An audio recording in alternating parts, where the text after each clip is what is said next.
Dari Karawang kita menuju ke Bandung.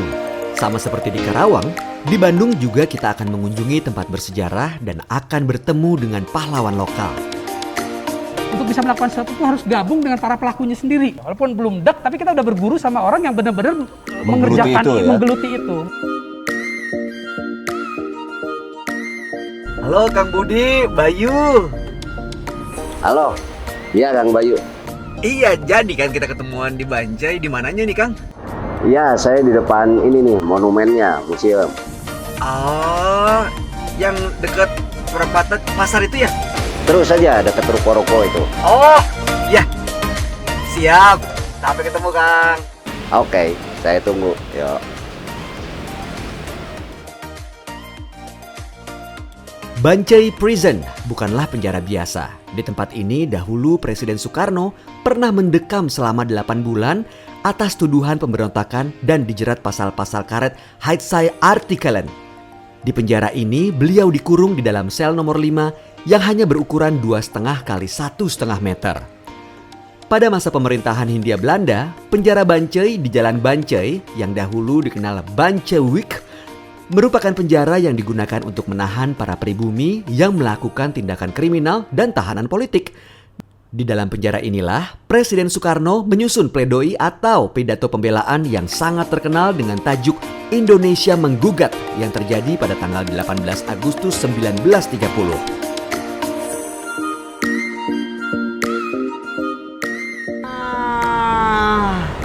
Sekarang kita udah sampai di situs sel penjara Banjai, tempat Bung Karno waktu itu sempat ditahan oleh pemerintah Hindia Belanda. Selnya tuh masih ada sekarang, sel nomor 5. Nah, untuk tahu sejarahnya, kita udah ketemu dengan Kang Budi Dalto. Assalamualaikum Kang. Alhamdulillah. Apa kabar Kang? Baik, baik. Sehat ya? Ditungguin dari tadi. Iya punten, pisahan Kang, muter-muter. Kita masuk ke dalam. Siap. Ayo. Let's go. Wah, ini dibuka untuk umum ya Kang ya? Ini untuk umum. Boleh. Tapi karena kita lagi ada PPKM kan, Betul. agak terbatas. Oh. Gitu. Iya. Wah, ini jadi sejarahnya nih Kang, Ya, perjalanan semua beliau sudah ya? ditulis sebetulnya di sini. Nanti kita di dalam Heeh. bakal ketemu sama juru peliharanya, ada Pak Ahmad nanti di dalam. Oke. Beliau di sini dari sebetulnya tahun 80 Heeh. waktu penjara ini dipindahkan ke Lapas Banjai yang baru. Mhm. Nah, beliau baru melamar untuk di sini karena dititipi kunci dan satu ruang yang bekas Pak Karno sebelum pemugaran. Sel nomor 5. Sel nomor 5. Nah, jadi beliau sebetulnya bekerja sebelum dari tahun 80 di sini gitu kan. Tapi resminya tempat ini itu tahun 80 waktu dipugar, baru Pak Ahmad menjaga di sini. Wah. Nanti kita akan ketemu dia di dalam. Siap. Kita boleh Ya. masuk dalam nih Kang? Ayo. Asik. Wah, berarti Ya. gedung-gedung yang ini sebenarnya bangunan asli dong Kang? Ya, sebetulnya yang asli tinggal bangunannya ini bekas ruangannya beliau Pak Karno. Selnya. Betul, di sel ini tentunya di dalam sejarah kita tahu beliau menuliskan pledoi Indonesia Menggugat itu di sini. Sebelum disidangkan oleh pemerintah Hindia Belanda. Beliau kan di sini ditangkap dengan 3 rekan lainnya karena gara-gara katanya makar gitu kan. Lewat PNI-nya. Oh, partai Betul. waktu itu. Gitu. Nah, tahun 29 beliau baru di sini. Lalu juga di sini kalau tidak salah ya tepatnya kurang lebihnya 1 tahun, tapi ada yang menyebutkan juga 8 bulan di sini. 1 tahun atau 8 sampai 1 tahun, 8 bulan sampai 1 tahun. Lalu selama 2 bulan juga persidangan kan. Setelah itu diputuskan beliau ini 4 tahun masa tahanannya dan dipindahkan ke Sukamiskin? Sukamiskin. Oh, gitu. gitu. Di Sukamiskin 1 tahun juga. Tahun 29. 29 itu ya. 29. Oh. Gitu. Tapi semua udah tertulis juga, tercatat di sini. Iya. Cuman memang tempat ini kalau saya sebelum 2014 kesini itu yang kurang terawat lah ya. Sebetulnya ada cerita yang sedih juga. Gimana Kang? Pak Ahmad kan sebagai pengelola ini 2012 saya datang ke sini, 2013 ngobrol. Betapa kagetnya saya tiba-tiba katanya, Kang Budi, listrik di sini tuh nyantol katanya. Tahun segitu.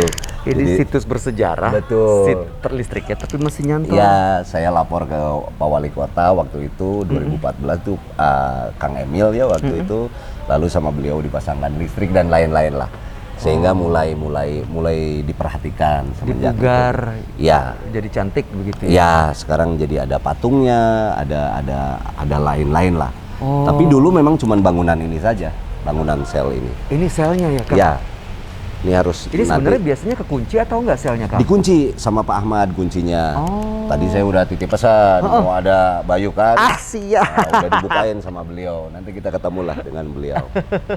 Tapi ya intinya Ini kan banyak sejarahnya tersimpan di Betul. sini Kang. Heeh. Ini warga Bandung, warga umum lah ya. Ya.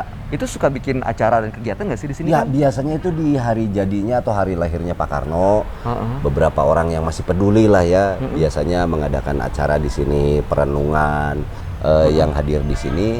Lalu kita berdiskusi masalah apa ya? Misalnya Pak Karno tuh mendapatkan pencerahan apa sebetulnya di sini? Di sini ya. Karena kalau orang, saya pikir begini, Heeh. orang bisa sekolah di ITB, di universitas manapun yang hebat-hebat, tapi pada saat dia ada di penjara, saya pikir di situ perjalanan spiritualnya baru dimulai ya. Bener. Karena dia sendiri.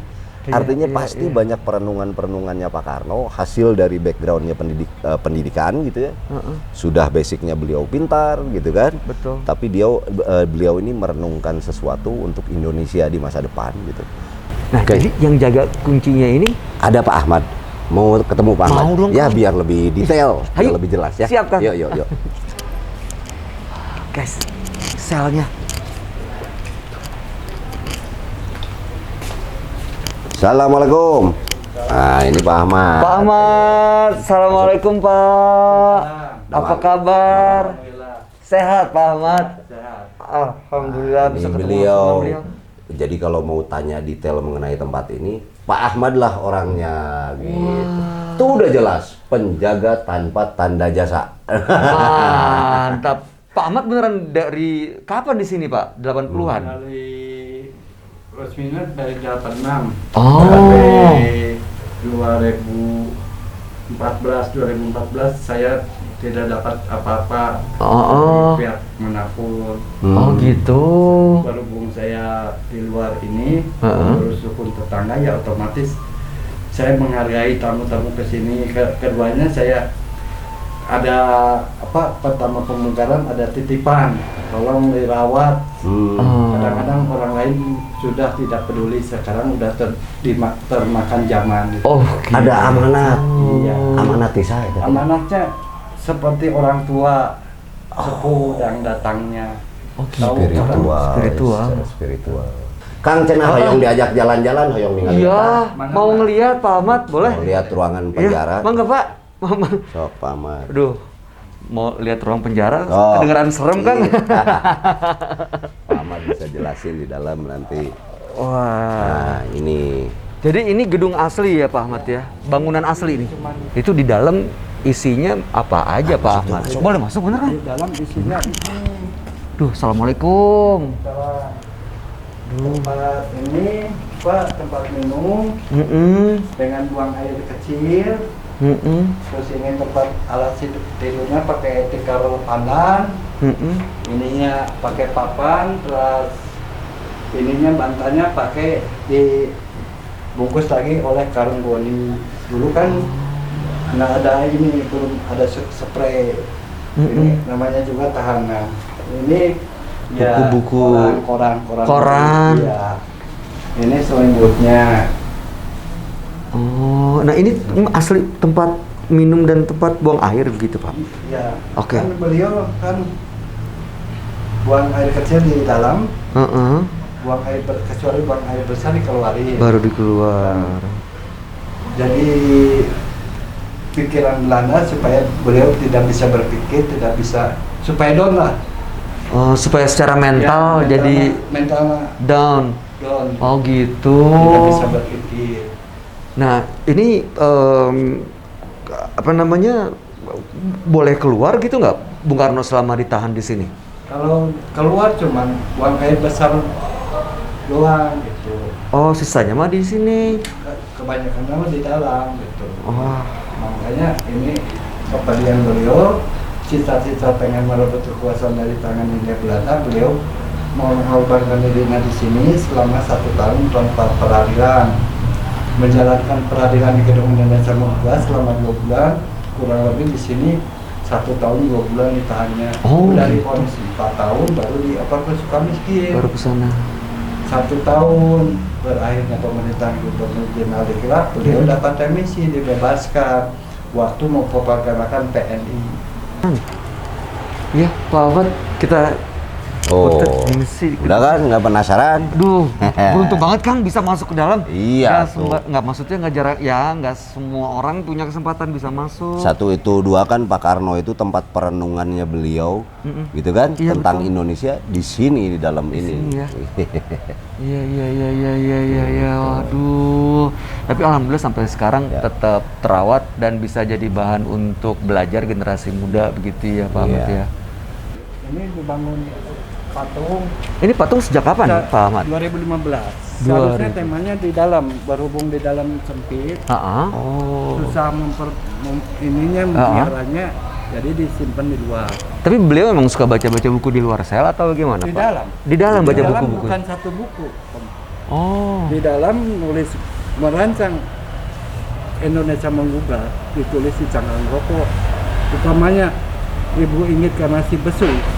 Makanya dulu Ibu Inggit Ganasih sering tirakat supaya perutnya kecil, lempeng. Nyelapin sesuatu tidak terperiksa. Oh, biasanya nyelipin kertas, Iya. buku gitu Untuk Pak Pak. Karno ya, Ya, Oh. seperti dari cangkang buku. itu data loh. Bener data yang dibawa dari Database itu. sini. Ya. Zaman Hasil dulu. menderita di sini dulu. Oke. Perjuangan ya. Perjuangan bener-bener. Tuh, Boleh lihat kita lihat. ke sebelah sana. Mantap. Ini yang bikin patung seniman. Nah, senimannya sahaya teh, Pak Ahmad. Siapa nih? Mantap. Berarti ini teh di bawah kedinasan apa, Pak Ahmad? Sekarang di bawah Kementerian Pendidikan dan Kebudayaan, soalnya udah dipecah-pecah.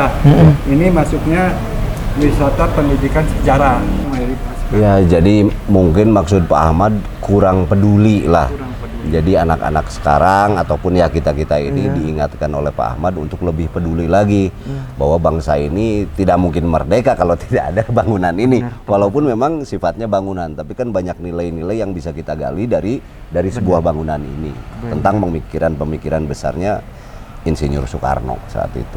Merasakan spiritnya lagi Ya, gitu ya Kang. ya. Wah, ya mudah-mudahan dengan pesan yang dari Pak Ahmad tadi makin banyak nih generasi muda terbuka wawasan pikirannya ya supaya bisa yang satu menghargai sejarah jelas Ya, betul. Yang kedua ya bisa memanfaatkan menggunakan sejarah ini untuk melahirkan pemikiran-pemikiran ke depannya gitu kan ya. Siap kalau begitu Kang Budi. Ya.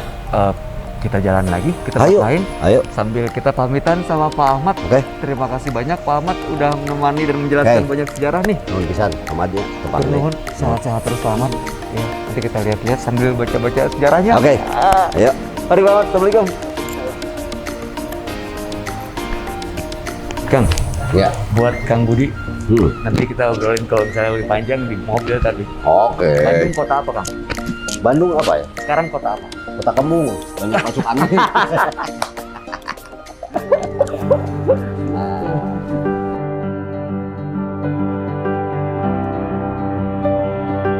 Siapa yang tidak suka kopi?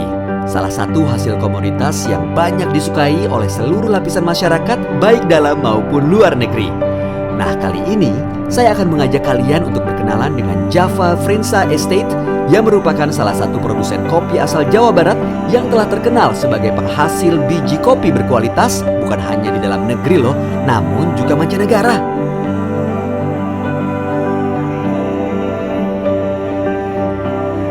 Kang Budi, sekarang lagi sibuk apa aja nih? Wah, Boleh diceritain Kalau- dari semua kesibukannya. enggak lah. Kalau sibuk-sibuknya saya itu sebetulnya mencari waktu selain pekerjaan resmi. Pekerjaan resmi saya kan wakil dekan di Fakultas Ilmu Seni dan Sastra di Universitas Pasundan. Oh. Gitu. Kalau ada waktu luang ya ginilah, cari waktu. Ngisi-ngisi gitu Ngisi, ya Kang. Tapi ya kalau sehari-hari urusannya di kampus. Urusan kampus, wakil dekan, ilmu sastra. Fakultas Ilmu Seni dan Sastra. Fakultas Ilmu Unpas. Seni dan Sastra Unpas. Ya. Kang, kalau ngomongin soal seni Kang, kenapa sih di Bandung tuh banyak banget lahir seniman yang rasanya tuh jarang ditemuin? Ya di kota-kota lain, Iya. daerah lain juga ada, tapi Bandung tuh kayak punya pabrik sendiri gitu Iya, Kang. ya. Tapi kalau ngomong secara psikologis orang di dalam proses penciptaan itu harus didukung beberapa faktor. Salah satunya kan geografi. Artinya Bandung itu saya tahun 90 lah ya, 88 90. Itu saya masih SMA itu ketemu kabut tuh mau sekolah di kota ya. Di kota Bandung itu masih kabut. Terus sejuk dan lain-lain sehingga belum kelihatan sebagai sebuah kota yang metropolis gitu ya, yang sibuk banget belum. Memang masa-masa itu kalau kita menyebut banyak sosok-sosok seniman atau banyak musisi banget. dan lain-lain, memang masa itu hebat, walaupun sekarang juga ada. Ya. Tapi yang ada ini hanya melanjutkan lah keberlangsungan tentang statementnya bahwa Bandung sebagai kota seniman gitu ya. Tapi kalau dulu tuh ada orang-orang yang bukan orang Bandung lalu studi di Bandung dan mereka ini menganggap Bandung sebagai rumahnya gitu ya, udah merasa nyaman. Saya pernah ngobrol dengan Jelly Tobing. Walaupun logatnya itu Batak, aing teh orang Bandung Budi gitu kan. Jadi betapa orang itu pada saat ada predikat seniman gitu atau musisi atau apapun, dia sangat ingin untuk merasakan kebahagiaan disebut sebagai orang Bandung gitu ya, ada kebanggaan khusus lah gitu. Iya. Menarik memang. Jadi letaknya juga ada pengaruh. Ya pasti kalau masalah geografis kan itu ke satu ya. Tapi kedua kan juga Bandung dikenal sebagai kota pendidikan ya. Artinya banyak sekali orang-orang yang datang ke kota Bandung untuk sekolah. Jadi sudah jelas di Bandung itu sudah terseleksi orang-orang yang tinggal di kota Bandung tuh terdidik. Pada saat di dalam konteks kesenian, kadang-kadang seniman itu ingin berbeda dengan yang lain, gitu. Kalau misalnya di kelompok terdidik itu normatif gitu, tapi kelompok senimannya pasti ingin berbeda dengan yang normatif. Makanya kadang-kadang produknya itu berbeda gitu atau aneh cara orang Bandung mah. Dan nantinya kita menyebutnya sebagai pelaku kreatif gitu ya, karena mereka sering keluar dari kaidah-kaidah normatif gitu. Iya. Ya, mudah-mudahan aja ya Kang ya. Ya iyalah, mudah-mudahan cepat Tetap berlalu. bisa bertahan dan cepat berlalu. Siap. Di sini Pak. Java Frinsa Estate. Ini terkenal pisan di Jakarta Frinsa ini kan. Oh iya ya. Waduh, hebat. Oke. Sip. Oke. Mari kita turun Kang Budi. Yo, ayo. Aduh.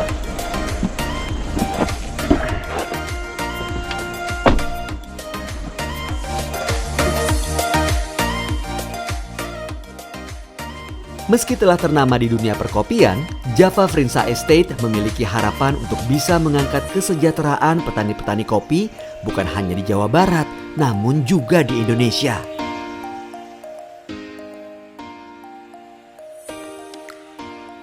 Nah, Kang Budi, Ya. di sini sengaja saya ajak Kang Budi mau ketemu sama pengusaha kopi. Di sini teh. Di sini. Siapa? Namanya Pak Wildan. Saya namanya mau udah denger lama tuh. Bener? Bang. Iya, tapi saya belum pernah ketemu. Ini kesempatan nih. Nah, ini yang punya Frinsa Coffee. Oh iya? Kopi, iya Ini betul. gudangnya nih. Ini gudangnya. Nih beliau. Waalaikumsalam. Pak Wildan kumaha? Rambe. Damang Kang. Alhamdulillah. Wah, akhirnya bisa ketemu juga ke gudangnya Frinsa. Ini kopi ini, Java Frinsa ini, Pak, aduh, udah terkenal di mana-mana. Di Jakarta, Jakarta udah heboh, di luar negeri juga udah heboh. Akhirnya bisa ke gudangnya ini. Wah, ini malam-malam sepi nih, Pak. Iya, karena kita kerjanya hanya siang saja. Emang cuma siang ya? Siang aja, iya. Mantap. Ini lagi ngecek-ngecek mau di kemana? Sebentar coba. Minneapolis. Minneapolis, ya. Kirim ke sana nih Pak. Iya, iya. Wah. Kemana aja ngirim teh Kang? Kita ke Minneapolis, ke Seattle, ke Auckland, ke Moskow, ke Sydney, Iya. ke Tokyo, Jepang, kemudian ke Turki. Turki juga. Wah, udah kemana-mana berarti Mantap. dari Pangalengan. Dari Pengalengan. Iya. Ini awal ceritanya gimana sih Pak? Dan sambil jalan-jalan boleh nggak Pak? Boleh, Sambil boleh, ceritain ya, mungkin. sambil, ya. Terus awal ceritanya gimana? Apakah Bapak emang petani kopi atau mungkin tiba-tiba ada join sama teman bisnis atau gimana akhirnya sampai sekarang? Dan kapan tuh? Saya dari awal memang cita-citanya jadi petani gitu, karena bapak saya juga petani. Karena saya senang kehidupan outdoor lah, senang kehidupan alam. Jadi senang betah di kebun, betah di hutan. Saya lahir juga di Pangalengan sini. Ya, ya. Jadi dulu saya petani sayuran. Cuman kalau mau ke Bandung aja saya udah bingung Kang lamun usum halodot teh. Kita mau jalan lewat Soreang, mau lewat Kopo, mau lewat Muhammad Toha, sadayana kayak ngalangkung, semuanya ngelewati Citarum. Ya, betul. Dan banjir itu jadi event tahunan kita gitu. Ya, ya. Salah satunya adalah dari hulu. Hulunya kan di selatan sini, dari mulai Ciparai, Majalaya, Kertasari, Pangalengan, Ciwidey. Oke. Dan di situ daerah pertanian semua. Kalau tanamin sayuran dicangkul setahun 2 kali, 3 kali. Ger Uruk. hujan teh kalelet teh. Urung. Lebat ka Citarum, lebat ka Saguling, Masuk, lebat ka Cirata. banjir. Jadi Pak Wildan mungkin mencari solusi agar gimana caranya merubah pola bisnis sehingga tidak seperti tadi jadi uruk tanahnya dan menjadikan banjir. Lalu tiba-tiba ada ide kopi mungkin ya. Sebelum ke kopi itu kita udah belajar teknik konservasi, terasering, LA cropping, apa segala macam. Tapi saya lihat-lihat, ari kitu-kitu keneh mah dipacu setahun 3 kali dipanen 3 bulan sekali mah anger we tiap ada pengolahan tanah gitu. Iya. Kadang lagi kering, kadang lagi hujan. Jadi harus ganti komoditinya, ganti tanamannya yang tidak perlu lagi diolah seperti itu. Oke. Sekali puluhan tahun dia udah ada di situ, tidak perlu pengolahan tanah yang berat semua gitu. Salah satunya kopi. Salah satunya kopi gitu. Cuman waktu itu saya ngeliat, saya nggak tahu kopi secara konservasi bagus, akarnya bagus, akar tunggangnya bagus, kemudian kanopi daunnya juga bagus. Jadi hujan teh mau langsung nabrak tanah, nabrak daun dulu, Ditahan kecepatannya dulu. dia tertahan, turun pelan-pelan. Terus tanahnya juga ada serasahnya, ada rumputnya, ada serasahnya, ada daun-daun yang ada humusnya, sehingga tidak langsung nabrak tanahnya juga, dia tersaring dulu meresap. Kita harus mulai lagi nyusun lagi dari awal. Akhirnya saya mulai nanam kopi, mulai bergaul dengan teman-teman di Dari asosiasi dari tahun 2010. 2010 tanam Saya ikut kopi. gabung di AEKI, ikut gabung di GAEKI, di SCAI, di Skopi kayak gini kan. Jadi pengurus juga, jadi anggota juga. Kenapa? Karena untuk bisa berpikir, untuk bisa melakukan sesuatu itu harus gabung dengan para pelakunya sendiri gitu. Ya. Walaupun candek, walaupun belum dek, tapi kita udah berguru sama orang yang benar-benar mengerjakan itu ya? menggeluti itu. Masuk di situ. 2014 mulai panen. Oke. Wa may yattaqillah yaj'al lahu makhraja wa yarzuqhu min haitsu la yahtasib. Jadi pada akhirnya kalau kita merasa yakin itu benar, ya udah kerjakan aja lah. Pada akhirnya jalannya akan ada. Wah, jadi ini udah ya bisa dibilang ya marketnya udah besar, memberdayakan banyak orang.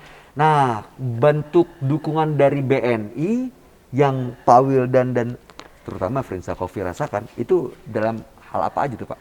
Nah, jadi yang menarik dari kalau kayak kredit itu semua bank juga nawarin gitu kan. Oke. Tapi bagi saya kalau kredit itu kayak dagang aja gitu loh. Yang menarik dari BNI adalah hal pertama kerjasama kita dengan BNI itu di KUR. Kredit usaha rakyat untuk petani mitra kita. Jadi kita nggak bisa tumbuh sendiri. Kalau mau tumbuh sendiri mah tinggal ngajuin proposal ke bank mana-mana juga udah Bisa. bisa. Persoalannya adalah kita bisa tumbuh kalau mitra kitanya yang tumbuh gitu. Sama-sama tumbuh jadinya kan. Mantap. Jadi kerjasama kita dengan BNI itu dimulai dengan KUR. Bahkan dari KUR yang tanpa jaminan. Gitu. Cuman kita Jadi petani itu semua ya langsung ke petani petani. yang tanpa jaminan. Jadi tanpa kolateral gitu. Ya, ya, Oh, iya. ya, ya. Tanpa kolateral, tanpa surat tanah atau apa. Betul. Yang tanpa jaminan, kita minta tolong teman-teman koperasinya atau kelompoknya. Coba dicari petani yang komitmennya bagus. Oke. Jadi kita juga diseleksi ketat juga di situ. Kemudian setelah itu jalan, baru kita ngajukan kredit ekspor buat kita. Oh, itu juga. Ya, itu yang kedua. Jadi kredit ekspor, sistemnya gimana? Sistemnya adalah prosesnya sih sama dengan kredit-kredit yang lain ya. Jadi kita ada ya standar lah itu. Ya. Tapi yang unik adalah pencairannya sesuai dengan PO yang kita terima, kontrak yang kita dapatkan. Oh. Jadi Misalnya kita based dapat on kontrak. dapat Oh, kontrak based on baru kontrak. dicairkan. Oke. Pembayarannya adalah ketika kontrak dibayar. Wah. Mantep ya. Yang menarik adalah proses transaksinya juga lewat BNI kan, falasnya. Jadi kita dibayar masuk rekening BNI kita, dananya juga dikeluarkan dari BNI, dibayarnya masuk ke rekening BNI, dipotong di situ, Ya. menukar falas ke rupiahnya pun juga di Di situ. situ. Dan pembayaran ke mitra pun di situ lagi. Permodalan buat mitra, proses permodalan buat kita, kemudian proses transaksinya sendiri, kemudian proses penukaran Valutasi. falasnya, proses pembayaran kepada petaninya juga. Jadi bisa duduk-duduk di kantor, di kebun atau di mana dan proses bisnisnya bisa jalan. Mantap. Gitu. Dan itu semuanya juga menggunakan teknologi lagi sekarang. Pak, ngomongin soal pandemi tadi Pak Wildan, dampak pandemi buat Pak Wildan dan juga seluruh keluarga Friensa seperti apa, Pak? Yang paling berat itu adalah mulai terasa itu di 2020 bulan April. Itu penjualan di dalam negeri hampir nol. Kemudian saya ingat waktu itu sampai bulan Juli nggak dapat kontrak satupun. Di luar negeri juga sama. Mereka juga kafe pada tutup. Iya, benar. Begitu ditanya, kita stok masih banyak. Itu barang juga nggak keluar. Akhirnya saya bilang, masalahnya kita panen udah mau selesai. Kalau nggak bikin sekarang berarti tahun ini kita nggak bisa jual kopi dan Anda nggak bisa dapat kopi. Baru nunggu tahun depan. Ya Allahumma rajanya itu selalu ada. Ya. Jadi waktu itu begitu kondisinya sudah benar-benar berat, masalah di kita adalah cash flow dan barang ini sebentar lagi selesai panen. Agustus sudah habis, nggak ada barang. Dan kalau udah itu udah ada nggak dapat barang. Bisa nggak bayar DP dan sebagainya. Mulai tahun itu mulai banyak yang mau ngasih DP. Jadi kayak jalan sekarang terus ini ya. selain dari BNI yang paling banyak tetap dari bank. Kemudian kita kebantu cash flow kita dari Customer DP sendiri. yang customernya sendiri yang bayar. Mantap. Aduh Pak Wildan, mudah-mudahan kita semua bisa selamat keluar semua dari pandemi Amin. secepat-cepatnya. Bisnis bisa berjalan lagi, petani-petani dan juga Pak Wildan dan seluruh karyawan dari Friensa juga bisa merasakan manfaatnya. Dan yang paling penting mas sekarang selamat dulu lah. Amin. Ya, sehat dulu. Pak Wildan, terima kasih banyak. Kita udah diterima di sini, Ya, ya, ya. Kang Budi. Iya. Seneng banget bisa ngelihat langsung kopi yang memang sudah bisa dibilang mendunia lah, Kang. ya. Mendunia. Tadi ada Minneapolis, Itu. Washington, Oh, Turki, Rusia, Jepang, apa? Tokyo. Ah, Semua. mantap lah kalau begitu. Ya, ya. Kita pamit, Ya, Pak dong. Wildan. Atur nuhun Kang, ya. Pak. Sami-sami, Ya. sehat selalu, Sukses Atur terus. nuhun Kang Budi. sukses terus. Iya, Ya. siap. Kami pamit ya. Ya. Kang Budi sekalian, saya juga mau pamit. Ke. Mau berangkat lagi Oke. ke kota lain lanjut. Ya, Mantap nih sampai malam begini Mas. semangat. Ya udahlah. Gak mau kita kalah lanjut sama ya. Pak Wildan dong. Oke. Selesai sudah perjalanan kita di kota kedua, Bandung. Masih ada perjalanan seru lainnya di kota berikutnya, yaitu Blitar. Untuk itu, saksikan terus episode menarik lainnya di Jelajah Negeri Jejak Pahlawan Lokal.